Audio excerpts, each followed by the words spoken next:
Harish Rao target గా మరొకసారి విమర్శలు గుప్పించారు కవిత. హరీష్ రావు పాల వ్యాపారం వల్ల రైతులు నష్టపోయారని ఆరోపించారు. హరీష్ రావు ఇన్ని అక్రమాలు చేస్తున్నా సీఎం ఎందుకు స్పందించడం లేదంటూ ప్రశ్నించారు కవిత.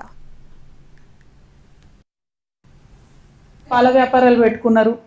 ఎస్సీ ఎస్టీ బీసీ హాస్టళ్లకు టెండర్లు లేకుండానే పాలమ్ముకొని వాళ్ళు పైసలు సంపాదించుకున్నారు హరీష్ రావు గారు, వారి ఫ్యామిలీ, వారి సతీమణి అందరూ. కానీ మరి పాల రైతులకు మాత్రం లాభం జరగలేదు.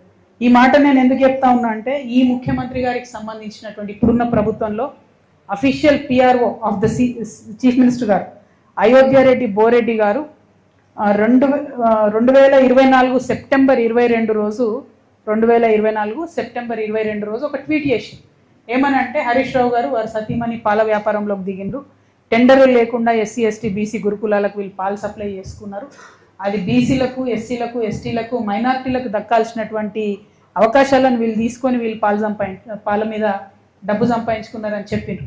కానీ ఆ తర్వాత 4-5 రోజులలో ట్వీట్ గాయం. అంటే ఇంత అవినీతి ప్రస్ఫుటంగా కనబడుతున్నా ప్రతి జిల్లాలో, నేను నల్గొండలో చెప్పిన, వరంగల్లో చెప్పిన, ఆదిలాబాద్లో చెప్పిన, ఇప్పుడు మెదక్లో చెప్తున్నా, హరీష్ రావు గారి బినామీలు, వారి కంపెనీలు, వారి దందాలు. ఇంతవరకు ముఖ్యమంత్రి గారు కనీసం కదులుతలేరంటే హరీష్ రావు గారికి ముఖ్యమంత్రి గారికి ఉన్న అండర్స్టాండింగ్ ఏంటిది, ఎందుకోసం ఆయనను కాపాడుతున్నాడు ఈ ముఖ్యమంత్రి గారు?